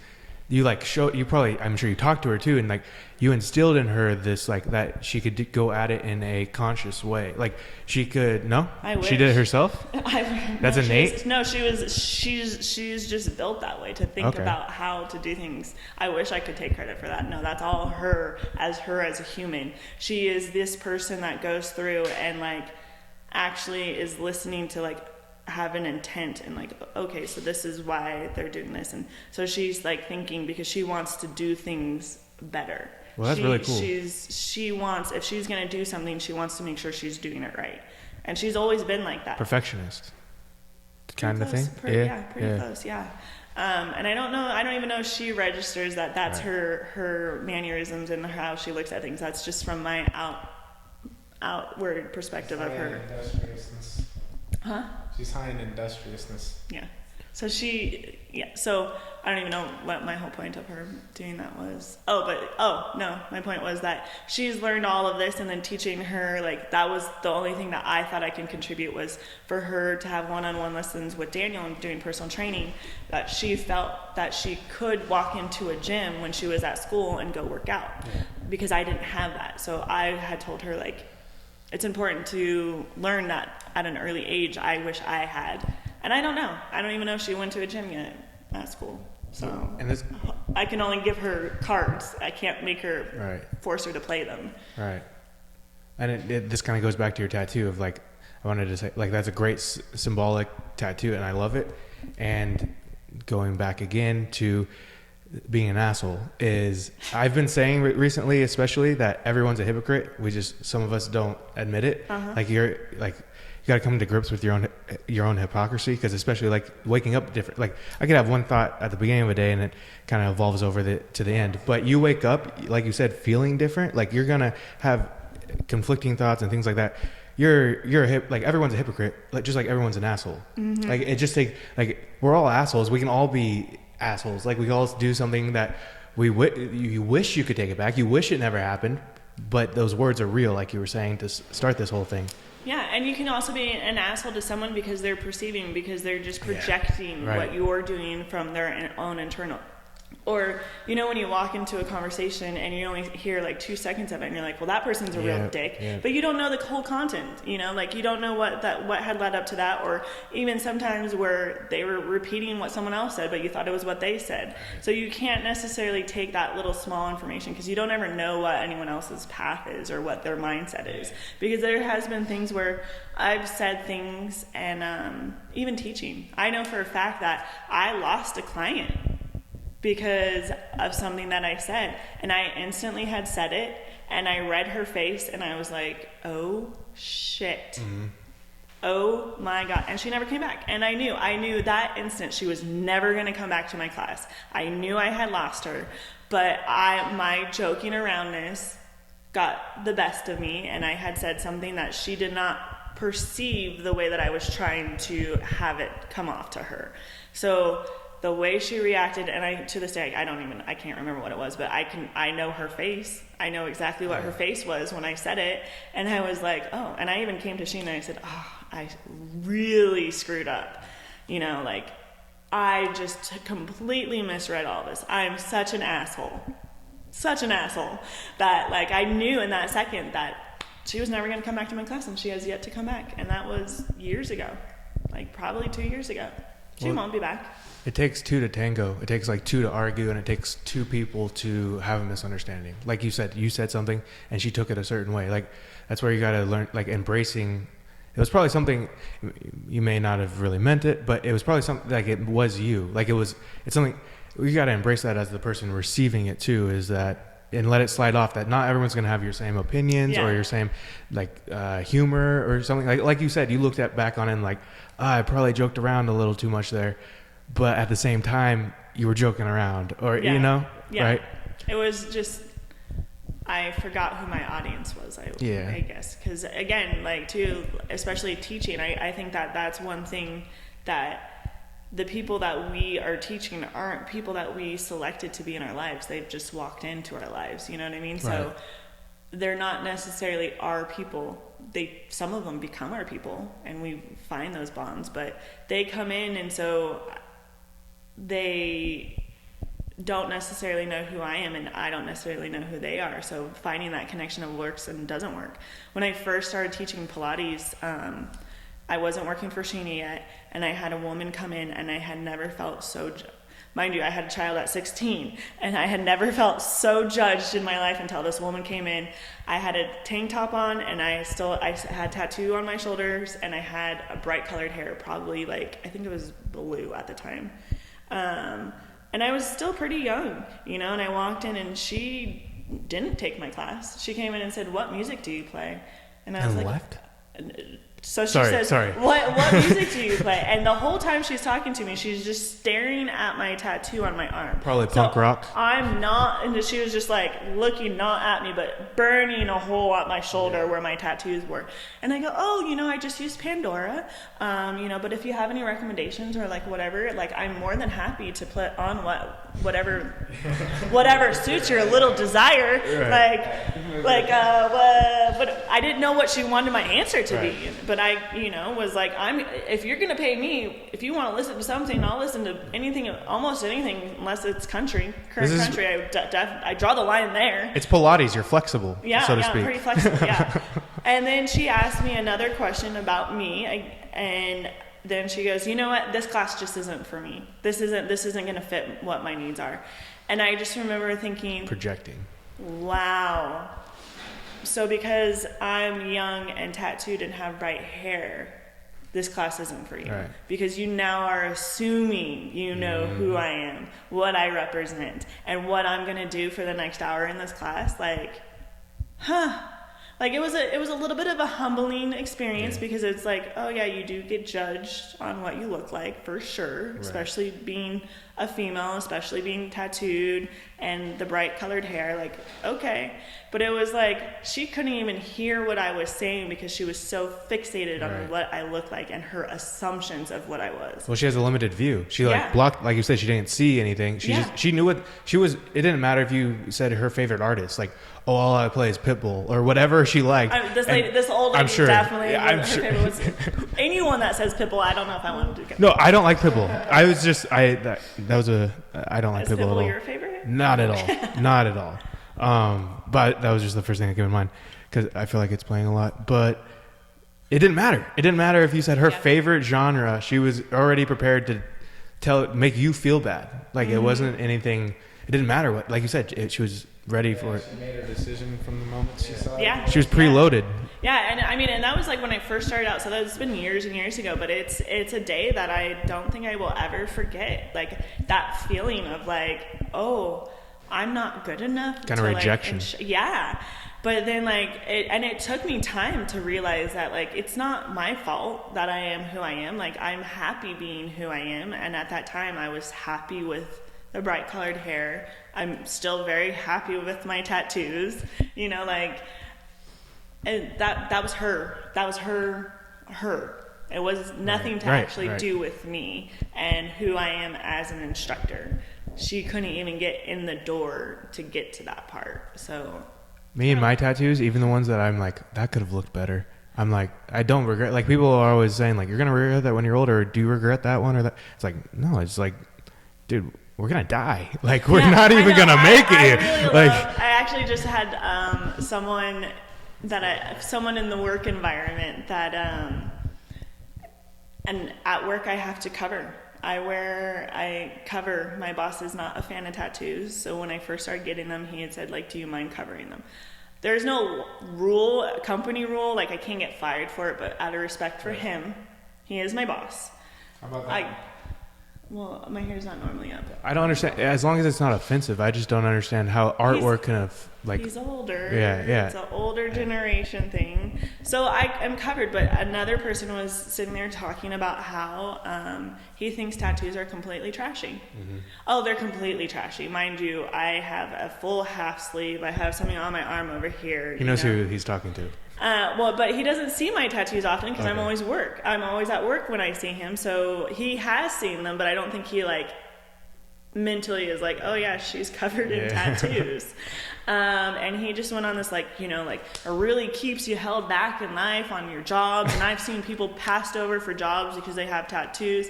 And I'm just sitting there like, and he's in a position that I can't say anything back to him. Because he is one of our clients, and I can't just say, "Did you know that?" So you're telling me to my face that I'm trashy because I have tattoos. You should have asked if you were trashy. Because and this is where I had to bite my tongue. You have at work sometimes you have to bite your tongue because that's what I wanted to say. I'm like, oh, because I wouldn't say it like that. My initial reaction was like, so I'm trashy. So you think I'm trashy? Yeah. That's great to know. So please tell me anything else. And he said too, well, when you get old, they're gonna look like crap. Yeah. And I had to bite my tongue again because I was like, yeah, well, when you're old, you can't do anything about your face either, but you're stuck with it, right? And look at yours. I don't know how that's gonna turn out for you, bro. Like, it's always that your skin's gonna sag. It's like, well, my skin's gonna sag regardless. Like that skin's probably not gonna look. And you want to know what I could do? I can always get touched up. Yeah. It's That's there. it. I can always, I can make it look better. Right. But so I'm like, yeah, you're gonna get old just like everything else, and especially like I also had very inappropriate thoughts of saying, well, when you're old, other things happen to your body too. So what are you gonna do about that? Well, that's the thing. There's bigger things to worry about than like artwork. You know, that's all it is. It's artwork on your body. That's all it is. And then you got a lot of bigger problems like your inevitable death that you really shouldn't be wasting time. What's my art gonna look like when I'm buried and they dig me up? Yeah. Like, I hope it looks good. Yeah. But the other side is you have to make it to that old age. That's the focus. Like, right? Is making it to where maybe your tattoos don't look so good. If you make it there, then that's a success. Right? Like, if you die young and your tattoos look great, okay. Like, you died young. Yeah. But if you have to worry about your tattoos looking bad because you make it so long, good for you. Like, that's great. Like, if that's your biggest concern when you get older, then you've probably done a pretty good, like, bang up job, you know? Yeah. I agree. I know we just got lost in the weeds about tattoos, generation things. We had an older guy. We were in the sauna, and he comes in, and he looks at my tattoos, and he was like, "What did he say?" He looked at me. He was like, "You are the only person from your age group that doesn't have a tattoo, or do you have one that it just can't see?" And then just and it's true too. You know, even my age. I don't know very many people that don't have tattoos now. Right. At least one or two. When I think of myself, I don't think that I'm someone that has a lot of tattoos, but I do have a half sleeve. I do have numerous tattoos on my body that you can see and can't see depending on what I'm wearing. Right. Some of them are purposely placed because I was young and I was like, my first tattoo is on my thigh because I wasn't ready in my life for people to see my tattoos, and being older than you guys, it wasn't as acceptable when I got my first tattoo. So, and even still, and I think I am part of like the older generation that I'm like breaking out of, that I even tell Lily, like, don't get a tattoo on your hands, or don't get anything down low. Like, you don't know where you're going yet in your career. Right. Don't get a freaking neck tattoo. Please don't do a face tattoo. Like, I don't care if you get tattoos, but like, be mindful of where you're placing them. Right. Because you're not sure what you're going to encounter yet. We're not there completely yet. And who knows, by the time she's done with school, she might be fine. Well, there's like CEOs with tattoos and stuff now. Like, Aubrey Marcus. Yeah. Right? He has tattoos. He has tattoos. Yeah. But like, I'm like, just be mindful of that too. And then I'm like, and don't necessarily get your hand tattoos. Those aren't going to last. Like, those fade super easy. Yeah. Mm-hmm. Same with toe tattoos. Because your hands, porous. well, and because your skin grows so much on them and you're so hard on them, they like peel. It's like the inside of your mouth too. If you get a tattoo in the inside of your mouth, it won't stay. And sunlight. So you're just getting all the worst of both worlds. Well, and you can wear sunscreen, and there's actually tattoo sunscreen. products. Yeah. Sunscreen. Yeah. I need to wear more sunscreen. Protects from cancer. I need more of that. Yeah. Yeah. Everyone needs sunscreen in their life. Yes. Thanks, Mom. When's your Pilates class? My Pilates class is Saturdays at 9. Don't you? No. It's Saturdays at 9. I thought. Nope. No. It's at 8 now. Every other Saturday. So you changed it on me. I was gonna make it, and you changed it on me. You were so gonna make it. Every non-flex Saturday at 9, and then every Wednesday at 6:15 to 7:15. PM. Here, yes, PM. Never in the AM. You're in this beautiful new space. Yeah. Yoga and Pilates studio. Will you ever do Pilates outside? Like if the weather's nice? I've done Pilates outside. We actually did a fundraiser Pilates one weekend. Yoga in the park? Was it yoga in the park? We did yoga in the park. But what about right out here?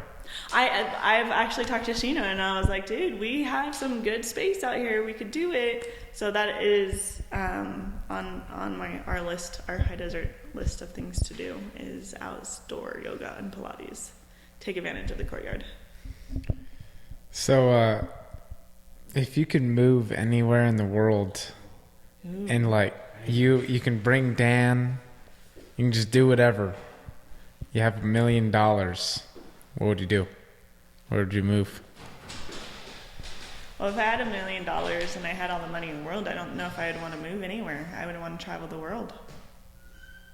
So you would just become a drifter.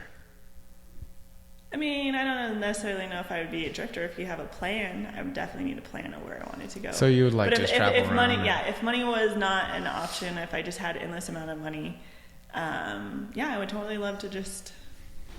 Have you moved anywhere else? No, I've lived in Ridgecrest my whole life. Do you regret it? Do you regret living in Ridgecrest? No. Do you regret anything? Oh, there's lots of things in my life I regret. Really? Yeah. Like what? Doing this podcast. Just kidding. Besides this podcast, what do you regret?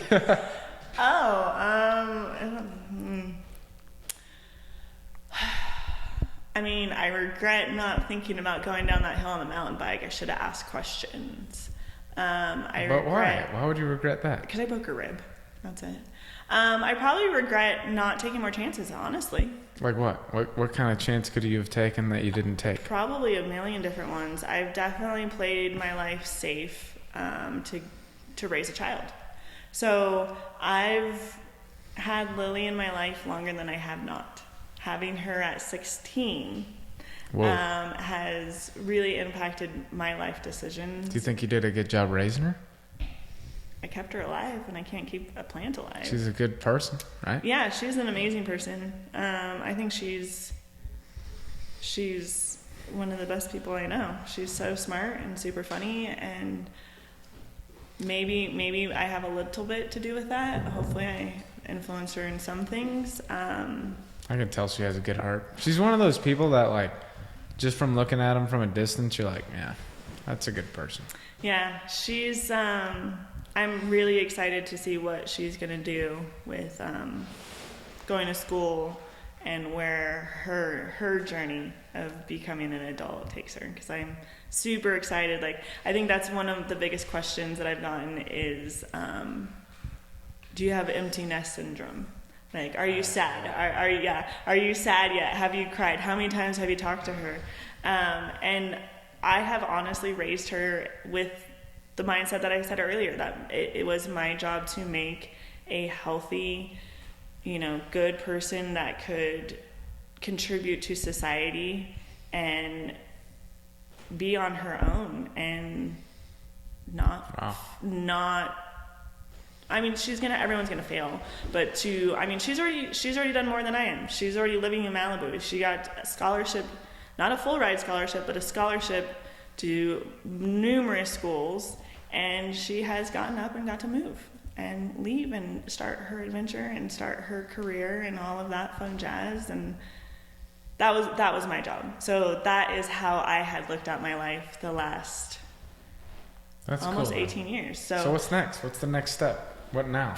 I don't know. Are you and Dan gonna move somewhere? Are you guys gonna do something cool? Yeah, we're gonna definitely move somewhere. We're definitely gonna do lots of things. I love Dan. He's my dad. He was like, when I was working with him, I was like, in my head, I was like, can you be my dad? Just kidding. You to adopt him. You could come, yeah. You could come show up at my house whenever you want, Elvis. If someone's there, we're not there very often. No, Dan's awesome. Yeah, let him mentor you. He loves helping. He loves helping. Like, I like to help people on one-on-one. He just loves people, and he loves to help them and showing them, like, and just being that person that shows up when someone needs help and is like, let's figure this out. That's him. And him and his little engineer brain. That's amazing. Yeah, but no, yeah, I will be moving out of Ridgecrest. I don't know when, I don't know where yet, but I had always said that my job was to stay here for her, and I've done that. So now we'll see. I don't know.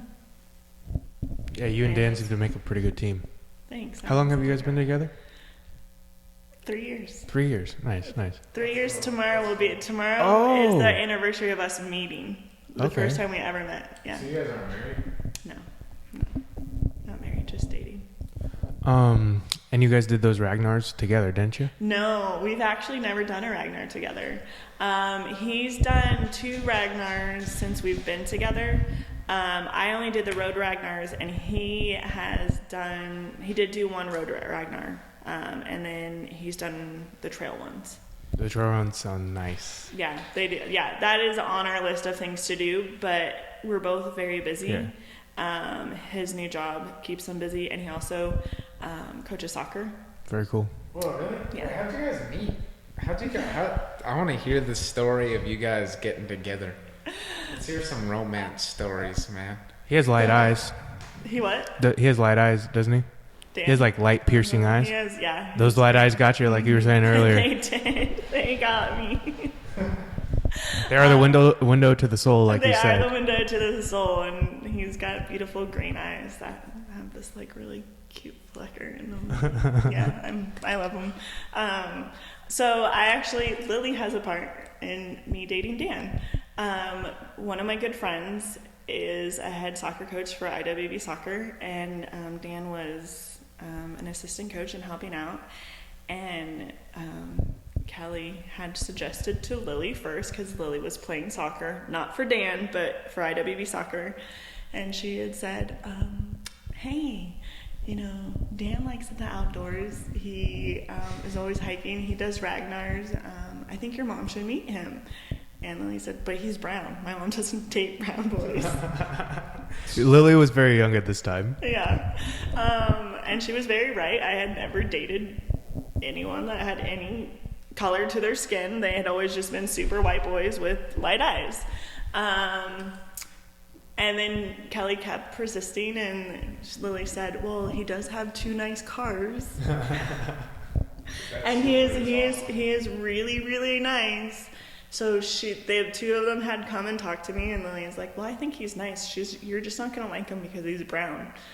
And yeah, I know. So small-minded of me, right? But I was like very adamant not to meet him because he is younger than me, and he's brown. So you became a sugar mama? How younger is he? He seems old. I don't know. He is old. He's such an old man. Yeah. He's very mature. Sure. Or he's an old man. He's 27. There's 7 years difference between us. Oh, that's not that bad. Okay. Well, I mean, it's my first time dating someone that young. Wait, 7 years? 7 years. Okay. Yeah. So I kept saying like, no, I don't want to meet him. No, I don't want to meet him. And then Kelly, my friend, and her husband, like I used to just do like everything with them all the time, and we wanted to go to the brewery, and Kelly was gonna meet us there after coaching soccer in Lancaster, and said, well, I had already told Dan I would carpool with him, Sneaky. so we could do another day, or I have to bring him. And I was like, I'm not gonna let some boy ruin my plans of going to the brewery. So I was like, fine, it's fine. And then So that's the day. that's the day. So you guys going up to the brewery tomorrow? We had talked about doing it today, actually. Nice. We'll see. Oh yeah, We'll that's see what if you were saying. Yeah, we'll see if that happens. I don't know. I'm a little tired from going down south, so we might have to push it off till next weekend. It's fine. But yeah, 3 years since I met him. Congratulations. Thanks. So did you play hard to get, or did it kind of just fall into place? Well, I'm a real asshole. So As we recently covered. yeah, he was very persistent. I want to give him my phone number for a while. I had the same thing. Okay, continue. Sorry. Yeah, so it was Facebook Messenger only. Yep. I gave my current girlfriend, my number 5 different times. Not even trying to be like, hey, it was like, this will just work better for like, we were like trying to go on a hike. Never texted me. Was always trying to Facebook, like, and she said like, yeah. So It's a good way to, technology definitely is helping you be able to vet who can come through and get your phone number or not. And that's something you talked about earlier, and I did not bring up, with social media and how how you could walk into a conversation and hear 2 sentences and be like, oh, that guy's or that gal's an asshole. And that's what I think social media, I think most people in life, are misunderstood. Yeah. That's like a lot of the time. Yeah. It's so hard to convey your thoughts out loud that are in your mind. Like you think something, you say it out loud, and even yourself, you're like, oh, that's not exactly how, I feel like I'm not finding the words for this or something. But then you got other people with other opinions. Yeah, and it's written, like either you're having a video about, or even like your written content, like it can be so easily taken a different way than if you were to say it and be able to put those flexions in your voice and like, that face, like that sarcastic face, or when you're like, that I think maybe that's something that men should really take into consideration too, because I feel like guys say things trying to be sly and it just comes off like completely wrong. Like, dude, don't be sliding into my DMs sending that type of message, because I'm taking it way different than you are. And even just your messages in general too, it can be taken completely wrong. So as you're hitting your current girlfriend up, she was probably like, this freaking creep right now, always trying to get me. I hate texting, man. I probably just say the wrong thing, and I don't know how. It's lost in translation, Yeah, Yeah. it's hard.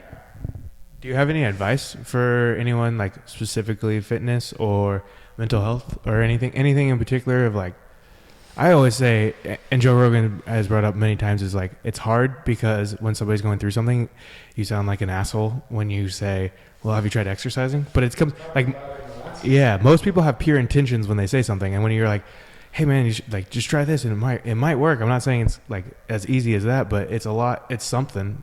For mental health aspect, I think working out can be useful for sure, especially when you have all that tension and that release of it.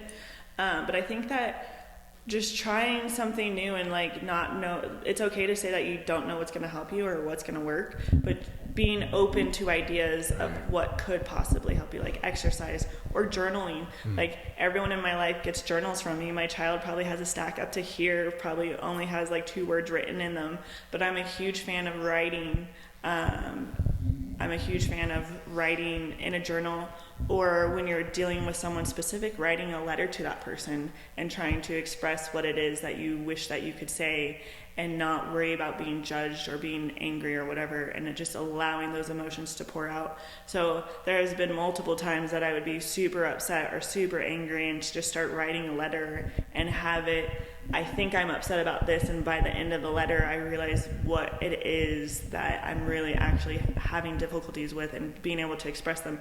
I don't ever give them the letters because, again, me being an asshole, I say not nice things in them, but I allow myself to just say what comes to my mind and write it out, and then I either burn it or tear it or shred it, or definitely do something where you can't piece it together and read it later. But I've also written letters to myself of like where I'm at, and then going back and like I'll reread my journals and I'll be like, oh yeah, I get that, but now that I've seen it from a different perspective or more time's gone on, like why did I think that? Like this was obviously not what was going on. So I'm a huge fan of writing.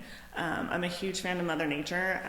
I think that being able to step back and appreciate what is around us, and what it can teach you, like climbing a mountain is one of my favorite things to do, because you're getting away from the social norms and the everyday person being able to see that. When you can take yourself with your 2 feet up to Mount Whitney or any trail and being able to appreciate that very few people have been there, because it requires you to get there on your 2 feet, and to be able to sit there and say, this is what it looks like right now. It's not ever going to necessarily look like this again.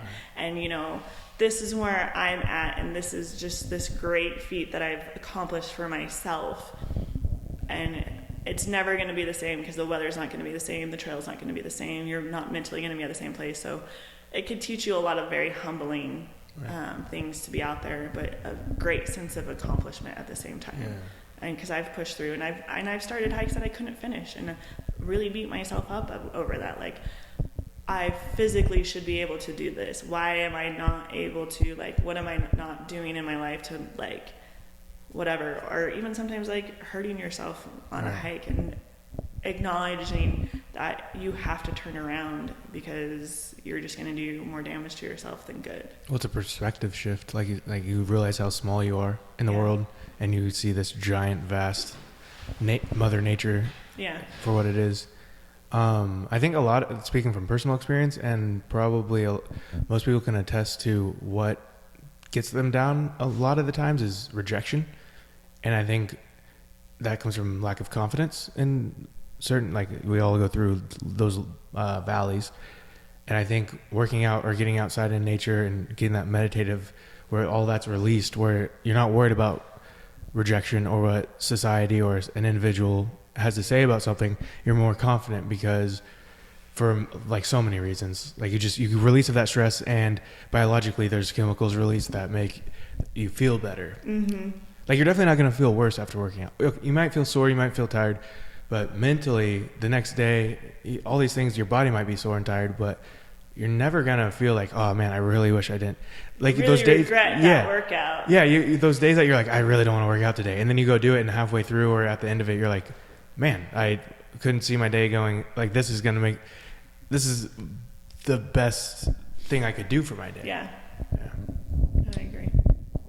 Completely agree. I also think too, like being aware of who you're surrounding yourself is a big one.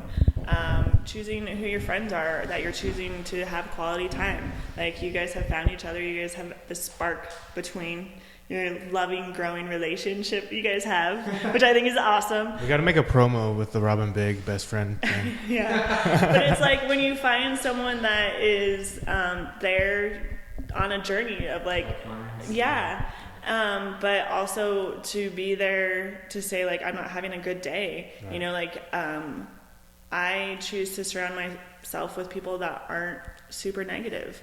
I've let go of the people that have that negative mentality that, they get upset with you when you don't say what they want to hear from you. Right. And they like to be sad. They like to be miserable. I have learned, like, I can try to help you so much, but I'm not going to invest my time after a certain extent. Like, and everyone has a different limit, right?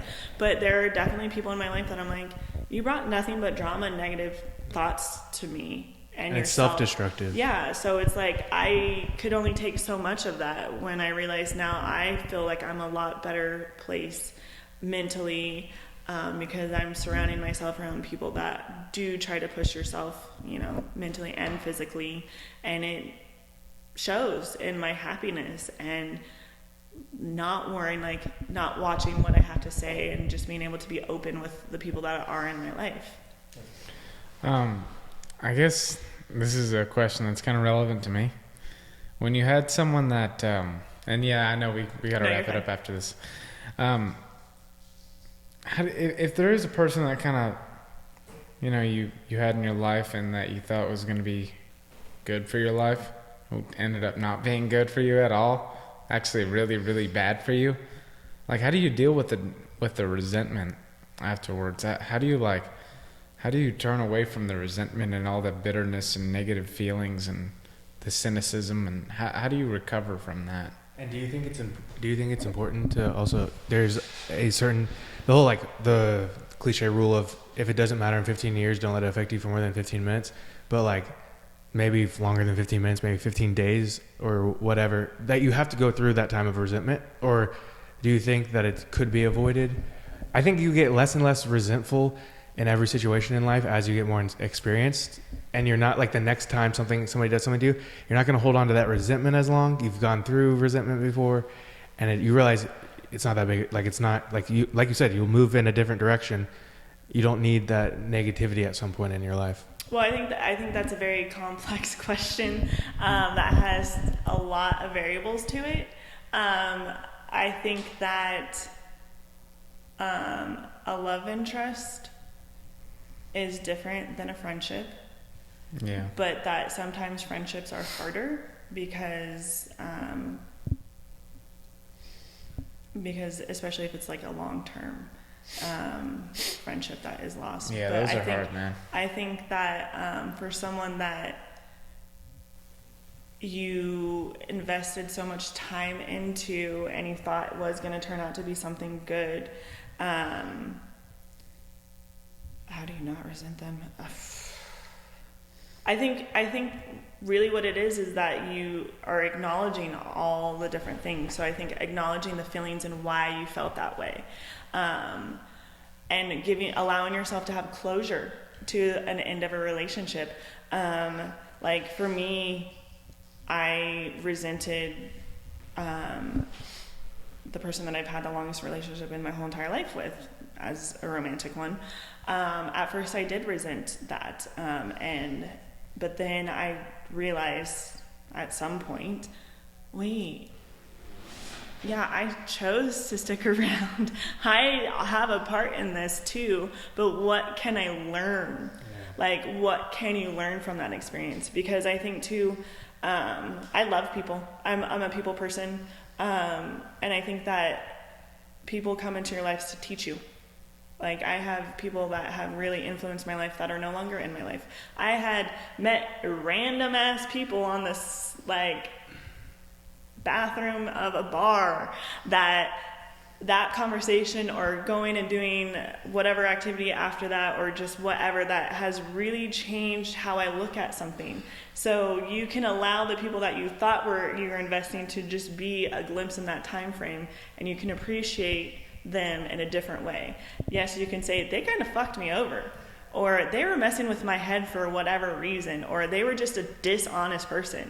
But you know what? Now I know kind of what those signs of what that person did to me, that those are normally kind of normal behaviors for someone that's going to act that way. Not that you can say everyone's going to be the same and that means that, but you just learn about someone. So you're going to be applying that to yourself of, okay, so this is what I had done. This is what I can control. This is what they had done to me.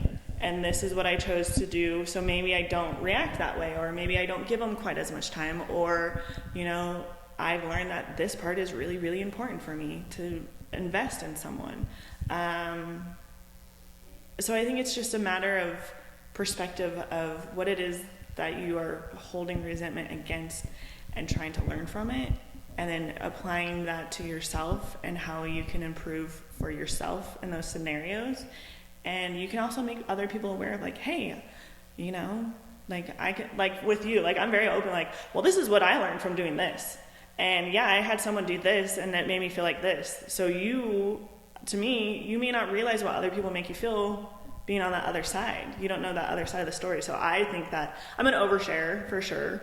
But I think that I try to do that and be honest with everything so that someone could learn from my experiences. Like, if I can only help you guys not have that heartache one last time, or look for good quality, or say, oh, wait, you know, my friend had said that they had done this and it didn't really turn out that well, or that was a good thing, or, you know, try a little bit harder, anything like that. Like, I think that that's why I am the way that I am, is to try to help other people learn and become better with what they've gone through, because that's the biggest thing that I've learned in my life, is it's all here to teach you something, to put you on a path, so you could be grateful for it, because you wouldn't be who you are right now. Yeah.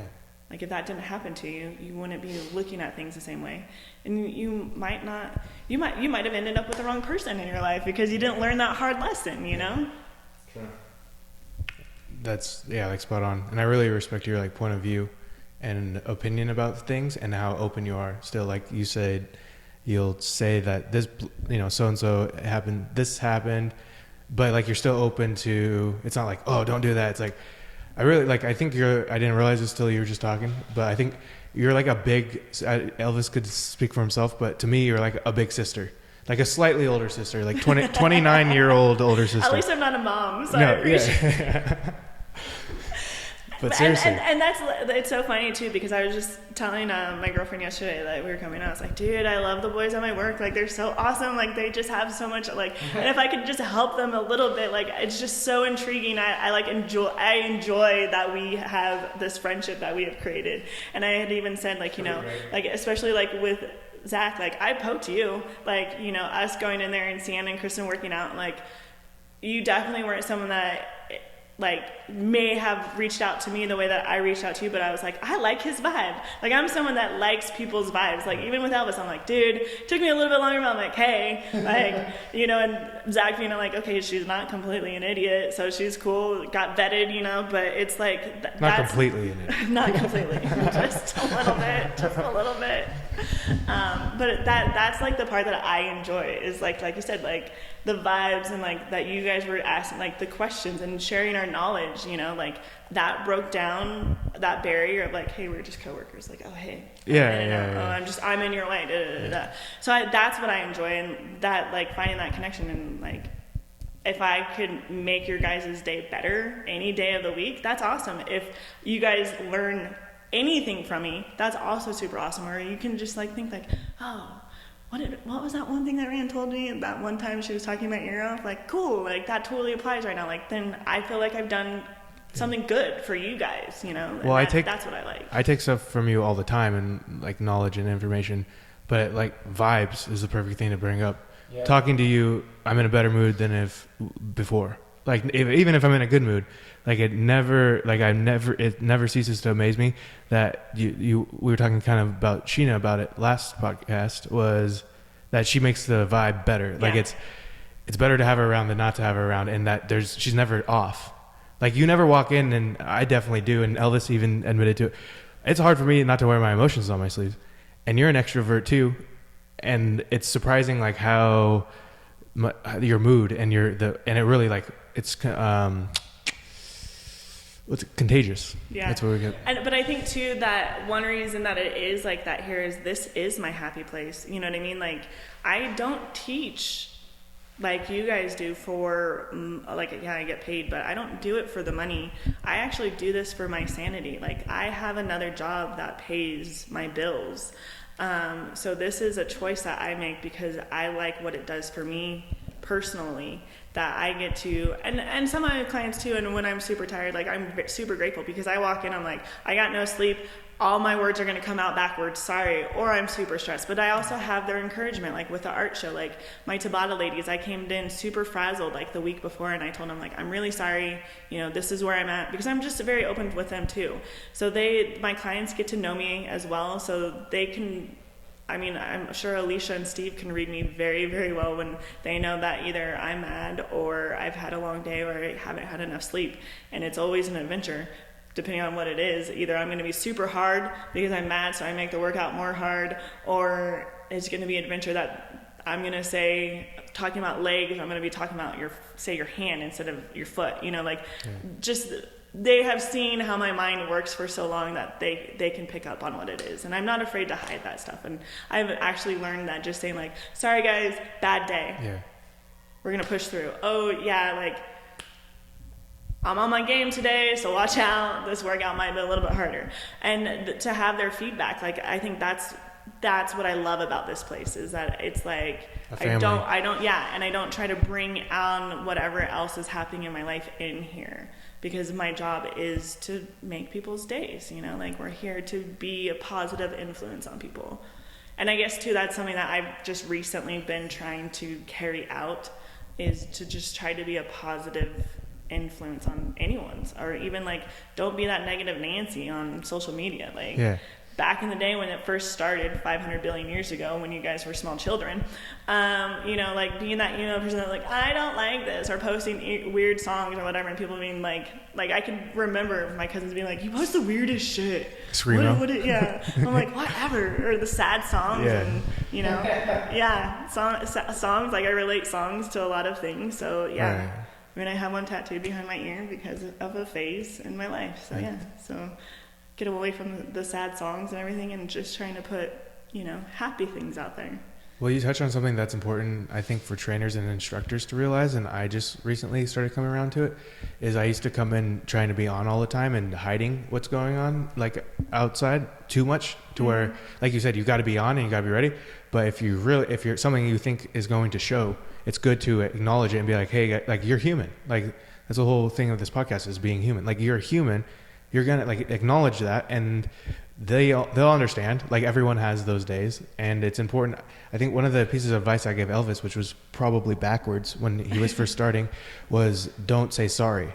Like, because I found when like demoing something, or if I messed up or something, saying sorry kind of like turned off everyone in my mind, is what I thought. But I was probably just projecting the like shame and stuff that I felt for getting something wrong, or yeah, but it's important to be like, hey, sorry, I'm like this, you know, X, whatever it may be. No, I think that especially here in this type of atmosphere where we're a little bit more connected with our clients and our small group classes, I guess I can't really talk about the clients because I don't have any one-on-one ones, but at least the small group ones, they're small enough that they get to know you, you know, that they become invested, and sometimes I almost feel like they're like doing you a dishonor by not coming to your class or not making it, whatever. Like the people that will write you like, I'm really sorry, like I can't make it, or I missed it, sorry I flaked.